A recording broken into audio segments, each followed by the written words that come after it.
بسم اللہ الرحمن الرحیم وناقضہ ما خرج من السبیلین۔ وضو کا بیان چل رہا ہے، وضو کی سنتیں اور مستحبات ذکر کرنے کے بعد اب کہتے ہیں کہ وضو کی کچھ نواقض بھی ہیں۔ وہ کیا چیزیں ہیں جن سے وضو ٹوٹ جاتا ہے؟ ایسا نہیں کہ وضو ایک دفعہ ہو گیا تو زندگی بھر کی نہیں کافی ہے، اب وہ ٹوٹے گا ہی نہیں، اس کے کچھ نواقض بھی ہیں جن سے وضو جاتا رہے گا۔ تو کہتے ہیں ناقض وضو وہ چیز ہے خرج من السبیلین، ہر وہ چیز ہے جو سبیلین سے خارج ہو۔ سبیلین سے عموماً نجاست ہی خارج ہوتی ہے، ناپاک چیز خارج ہوتی ہے، لیکن یہاں عام ہے وہ چاہے خود ناپاک ہو یا ناپاک نہ ہو، اگر سبیلین سے خارج ہے تو وہ ناقض وضو ہے۔ مثلا کسی کے پیشاب کے راستے سے پتھری نکل آئی، یا پاخانے ہی کے راستے سے کوئی ایسی چیز نکل آئی جو ناپاک نہیں ہے، مثلا کیڑا ہی ہے یا اور کوئی کسی طرح کی ایسی چیز کھا لی ہے اس نے کہ وہ ہضم نہیں ہوئی اور وہی ویسی کی ویسی نکل کے آ گئی۔ بہت سی چیزیں ہوتی ہیں ہضم نہیں ہوتی اور سیدھی نکل کے آ جائے، جیسے کھائی ہیں ویسی نکل کے آ گئی، لیکن اس راستے سے، ان دونوں راستوں میں سے کسی سے بھی کوئی بھی چیز خارج ہو، چاہے وہ از خود ناپاک ہو یا ناپاک نہ ہو، وہ ناقض وضو ہوگی۔ سواء کان معتادا او غیر معتاد، یعنی انہوں نے کہا یہ عام ہے سبیلین سے نکلنے والی چیز، چاہے وہ عادی طور پر ہو یا غیر عادی ہو۔ عادتاً پیشاب پخانا ہے، غیر عادن کبھی کچھ نکل آیا کبھی کچھ نکل آیا، اس طرح ہو سکتا ہے۔ قدودتے، یہ غیر معتاد کی مثال دینا ہے، جیسے کیڑے کا نکلنا، پیٹ میں کیڑے ہو جاتے ہیں تو کیڑے نکلتے ہیں، لیکن عام طور پر کیڑے پیٹ سے نہیں نکلتے، بیماری ہے مرض ہو گیا تو یہ ہوا۔ والریح الخارجۃ من القبول والذکر، یوں ہی غیر معتاد میں انہوں نے ذکر کیا وہ ہوا جو عورت کے آگے کے مقام سے یا مرد کے آگے کے مقام سے خارج ہو۔ بعض لوگوں نے کہا کہ یہ ریح ہے ہی نہیں، عورت کے آگے مقام سے ریح خارج نہیں ہوتی بلکہ اس کا تعلق ہضم سے ہے، پیٹ سے ہے، وہ اگر گیس نکلے گی تو پیچھے ہی کے راستے سے پاخانے کے مقام سے نکلے گی، آگے مقام سے نہیں، اور اگر ایسا کچھ محسوس بھی ہو تو وہ اختلاج ہے، صرف ایک شبہ ہو رہا ہے کہ شاید ہوا خارج ہوئی ہو۔ اور مردوں کے لیے تو اور زیادہ مشکل ہے اس کا سمجھنا کہ پیشاب کے مقام سے ہوا خارج نہیں ہوتی ہے، لیکن اگر ایسا ہوا بھی، ہوا خارج ہوئی عورت کے آگے مقام سے یا مرد کے آگے مقام سے یا کوئی اور چیز خارج ہوئی تو وہ بھی ناقض وضو ہی ہے۔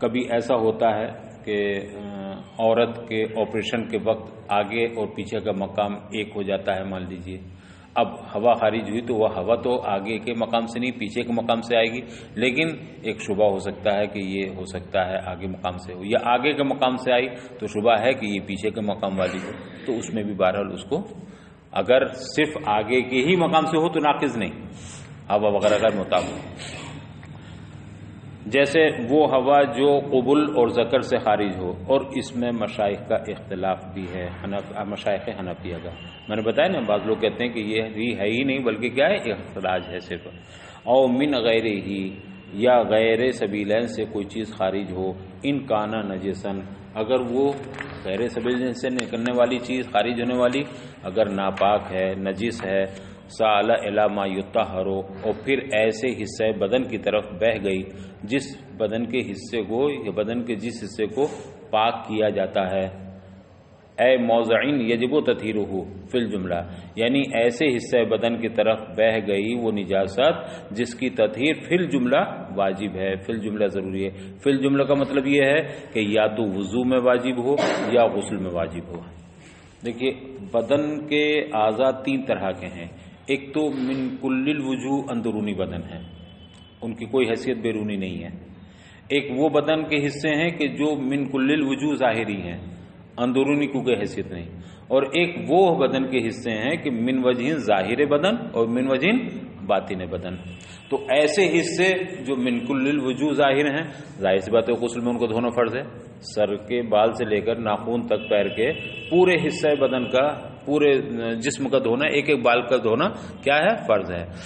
اس بدن میں کچھ ایسے حصے ہیں جو من وجہ ظاہر اور من وجہ باطن بدن میں ہیں، جیسے ناک کا اندرونی حصہ، یا منہ میں نے بند کر لیا ہے تو منہ کا اندر کا حصہ اندر ہے کہ نہیں، منہ میں کھول دوں گا تو تمام جیب مسوڑے دانت وانت یہ سب نظر آئیں گے، لیکن اگر منہ بند کروں تو اندرونی حصہ ہو گیا۔ ناک میں یہ بس صرف یہ نظر آ رہا ہے، باقی یہاں تک پانی پہنچانا فرض ہے نا، تو یہ من وجہ ظاہر بدن ہے. تو غسل میں ان تمام بدن کا دھونا، ان تمام بدن پر پانی پہنچانا واجب ہوتا ہے جو من کل الوجوہ ظاہر ہوں یا من وجہ ظاہر اور من وجہ باطن. لیکن جو من کل الوجوہ باطن ہیں ان تک پانی پہنچانا نہ غسل میں ضروری ہے اور نہ وضو میں ضروری ہے. جیسے اندر پھیپھڑے ہیں، دل ہے، جگر ہے، یہ سارے اعضاء ہیں کہ نہیں، مگر یہ نظر نہیں آتے، تو ان میں پانی پہنچانا بھی ضروری نہیں ہوگا. تو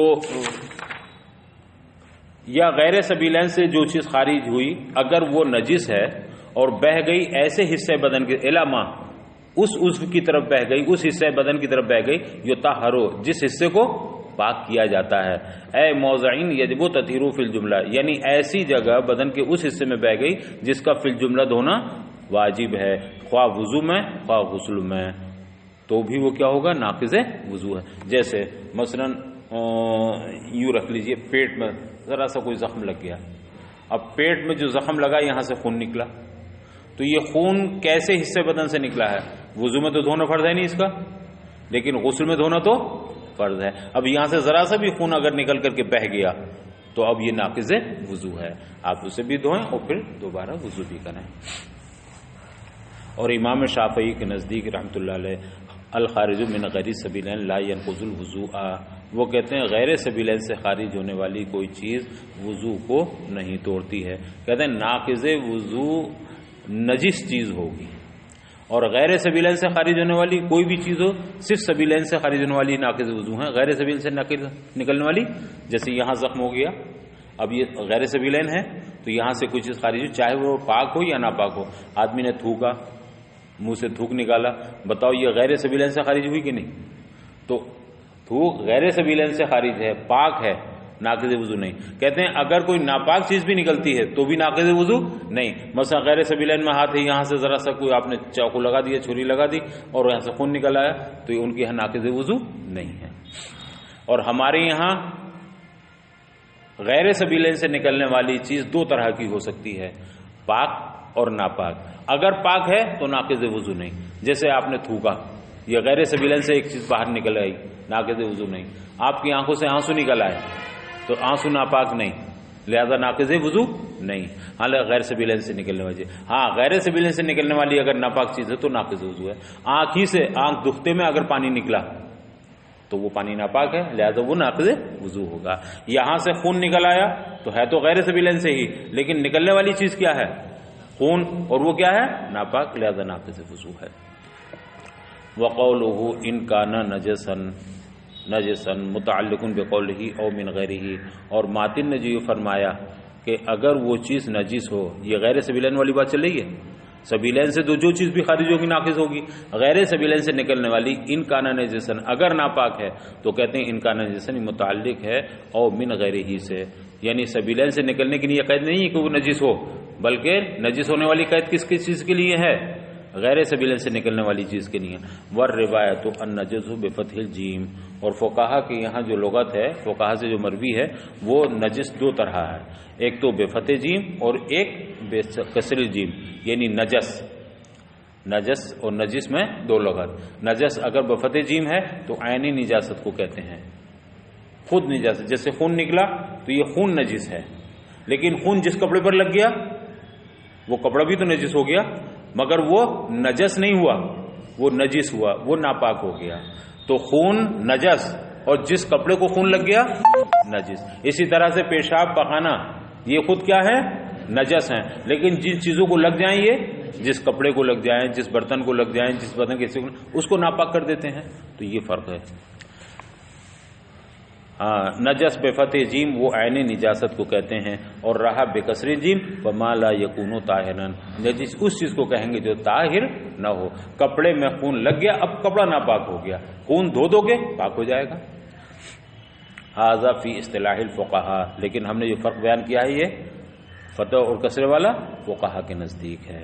واما فی اللغت، لیکن رہا لغت کا معاملہ، فیقال نجس شیء یا نجس شیء ینجس وهو نجس ونجس. لغت میں دونوں کے معنی ایک ہی ہیں، کہا جاتا ہے نجس شے، چیز ناپاک ہو گئی، یا نجسا ینجسو وغیرہ، اور پھر اس کا جو مصدر آتا وہ نجسن و نجسن، تو نجسا فعل اور اس کا جو مصدر ہے نجس بھی ہے اور نجس بھی ہے، اس کے معنی میں کوئی فرق، دونوں کے معنی ناپاک کے ہیں۔ وَإِنَّمَا قال، اور مصنف نے جو فرمایا سالا کہ وہ غیر سبیلین سے نکلنے والی نجس چیز بہہ جائے، یہ بہنے کی قید کیوں لگائی؟ لِأَنَّهُ إِذَا لَمْ يَتَجَاوَزِ الْمَخْرَجَ، اس لیے کہ اگر وہ چیز اپنے مخرج سے متجاوز نہ ہوئی، نجاست تو نکلی مگر وہ جہاں سے نکلی وہیں رہ گئی، آگے متجاوز نہ ہوئی، تو لا ينقض الوضوء عندنا، تو ہم احناف کے نزدیک اس سے وضو نہ ٹوٹے گا۔ یہاں ذرا سا سوئی چوب ہوئی اور وہیں سے خون ظاہر ہو گیا، بس بہا نہیں بالکل، تو ہمارے ناقض وضو نہیں ہے۔ کب ناقض وضو ہوگا؟ جب یہ بہہ جائے، اور بہہ بھی کہاں جائے؟ جس حصے کا دھونا وضو یا فرض میں وضو یا غسل میں ضروری ہے۔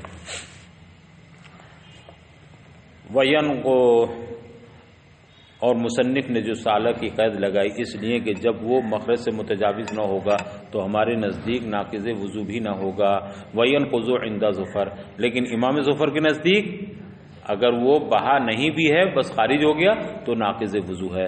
وَقَذَا إِذَا عُسِرَ الْقُرْحَةُ، اسی طرح سے جب کوئی پھنسی، پھوڑا یا کوئی آبلہ ہو، کوئی زخم ہو، اس طرح اس کو اگر نچوڑا گیا ہے نا، فتجاوزا، اور پھر اس میں سے پیپ نکل کر کے، مثلا ذاتی پھنسی کا دانہ ہے، آپ نے اسے دبایا، اب اسے پیپ نکلی، اسی طرح سے اگر کوئی پھنسی یا کسی زخم وغیرہ کا کوئی زخم وغیرہ ہے اور اسے نچوڑا گیا اور وہاں سے نکلنے والی نجاست، پیپ، خون، جو چیز بھی ہے، پانی وغیرہ، وہ تجاوز کر گیا، وکانا بحال، لیکن اس زخم کا حال یہ تھا کہ اگر نہ نچوڑا جاتا تو وہاں سے نہ نکلتا۔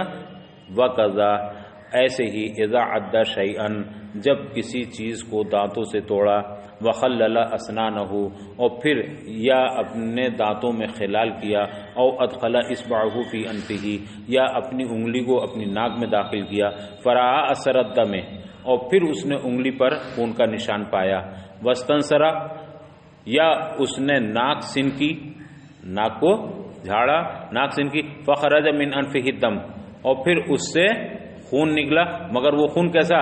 جمع ہوا، بہتا ہوا خون نہیں، بہتا ہوا خون تو وضو توڑ ہی دے گا، جمع ہوا خون نکلا، مثل العدس، جیسے مسور کے دانے ہوتے ہیں، دال کے دانے ہوتے ہیں، اس طرح نکلا، تو لا ينقض عندنا، تو یہ تمام صورتیں ہمارے نزدیک ناقض وضو نہیں ہوں گی۔ وجہ کیا ہے؟ وجہ یہی کہ یہاں سیلان نہیں پایا گیا، آپ نے دانتوں کو ذرا دیکھا مسوڑے میں، اب وہیں کا وہیں نظر آ گیا۔ ہاں اگر اتنا ہو گیا منہ کے اندر کہ آپ کے تھوک کا کلر بدل گیا، سرخی غالب آ گئی، تو اس کا مطلب یہ ہے کہ وہ اتنا تھا کہ وہ بہتا، ورنہ تو خون کا رنگ نہیں بدلتا۔ اگر خون کا رنگ اتنا بدل گیا ہے تب تو ناقض وضو ہے، اور اتنا نہیں بدلا ہے تو ناقض وضو نہیں ہے، اس نے کوئی بہنے کے لائق۔ آپ نے انگلی ڈالی ناک میں اور ذرا سا کوئی تھوڑا ہلکا سا نشان نظر آ گیا اس میں، اگرچہ وہ خون ہی ہے مگر وہ بہنے کی پوزیشن میں نہیں تھا، یوں لگ کے آ گیا، تو یہ بھی ناقض وضو نہیں۔ اور اگر انگلی ڈال کے نکالی ہو تو تمام خون میں سن گئی بالکل، تو اس کا مطلب یہ کہ اگر یہ وہاں خون اپنی جگہ رہتا تو بہہ جاتا، اتنا پورا کا پورا سن گیا تو وہ ناقض وضو ہوگا۔ یا ناک سن کی، اور ناک سنکنے میں جمع ہوا خون تھوڑا دانا جیسے مسور کے دانے ہوتے ہیں اس طرح، یا اور گاڑھا گاڑھا سا جو بہنے والا نہیں ہے نکل آیا تو بھی ناقض وضو نہیں، اس لیے کہ کون سا خون ناقض وضو ہے؟ جو دم مسفوح ہو۔ لا ينقض عندنا، ہمارے ناقض نہیں، خلافا لظفر۔ ووجهه، اور اس کی وجہ ان خروج النجاسۃ مؤثر فی زوال الطہارۃ، وہ کہتے ہیں کہ خروج نجاست مؤثر ہے زوال طہارت میں، نجاست خارج ہوگی تو طہارت ظاہر ہوگی، تو گویا ہم نے ناقض وضو بتایا کہ خون کا نکلنا یا نجاست کا نکلنا غیر سبیلین سے یہ وضو کو توڑ دیتا ہے، تو اصل وجہ کیا ہے؟ نجاست کا خارج ہونا ہے نا، تو نجاست خارج ہوگی تو زوال طہارت پایا جائے گا، طہارت ظاہر ہوگی نہیں وضو جائے گا۔ کس سبیلین، جیسے کہ سبیلین سے نکلنے والی کوئی بھی چیز ناقض وضو ہوتی ہے۔ وَنَحْنُ نَقُولُ، ہاں ان خروج النجاست مؤثر فی زوال النجاست، امام ظفر کی دلیل ہے، وہ کہتے ہیں کہ نجاست خارج ہوئی وضو گیا، جیسے سبیلین سے کوئی چیز خارج ہوئی وضو گیا. سبیلین سے خارج ہونے والی چیز چاہے تھوڑی ہو یا زیادہ ہو اس میں کوئی قید ہے نہیں. تو اسی طرح سے اگر غیر سبیلین سے کوئی نجاست نکل رہی تو امام مظفر فرماتے ہیں اس میں قلیل کثیر کی کوئی قید نہیں ہے. وہ بہنے کے لائق ہو یا بہنے کے لائق نہ ہو, نہیں, بلکہ نجاست نکل آئی تو وضو رخصت ہو گیا. وَنَحْنُ نَقُولُ, تو امام ظفر کی دلیل تھی. ہماری دلیل, ہم کیا کہتے ہیں؟ ہم کہتے ہیں نقول, نعم, بات بالکل صحیح ہے, خروج نجاست زوال طہارت کا ذریعہ ہے, خروج نجاست زوال طہارت کا موجب ہے, یہ بالکل صحیح ہے. لیکن القلیل بادن لا خارج, لیکن نجاست اگر بہت قلیل ہو تو اسے آپ صرف ظاہر کہہ سکتے ہیں, خارج نہیں کہہ سکتے. مثلا خون, یہاں ہم نے ذرا سی سوئی چبھوئی, اب ظاہر سی بات ہے اس میں جو خون ہمیں ظاہر ہوا, نظر آیا, تو یہ اسے ہم صرف ظاہر کہیں گے, خارج نہیں کہیں گے. خارج کب کہیں گے؟ جب یہاں سے بہہ پڑے گا. تو نکلنے والا, یا ہم نے جیسے انگلی ڈالی یا ہم نے مسوڑ پر ہاتھ پھیرا اور ذرا سا نشان ہمارے اوپر انگلی پر پورے پر نظر آ گیا خون کا, تو یہ ظاہر ہونا کہلائے گا, خارج ہونا نہیں کہلائے گا. اور نجاست کے وہ زوال طہارت کا سبب ظہور نجاست نہیں بلکہ خروج نجاست ہے. والنجاست المستقر فی موضعها لا تنقض, کہتے ہیں وہ نجاست جو اپنے موضع میں, اپنی جگہ میں مستقر ہو, وہ ناقض وضو نہیں ہے. آپ دیکھیں انسان کا پورا بدن نجاست سے بھرا ہوا ہے. ہر انسان کے پیٹ میں کچھ نہ کچھ نجاست غلاظت ہوگی.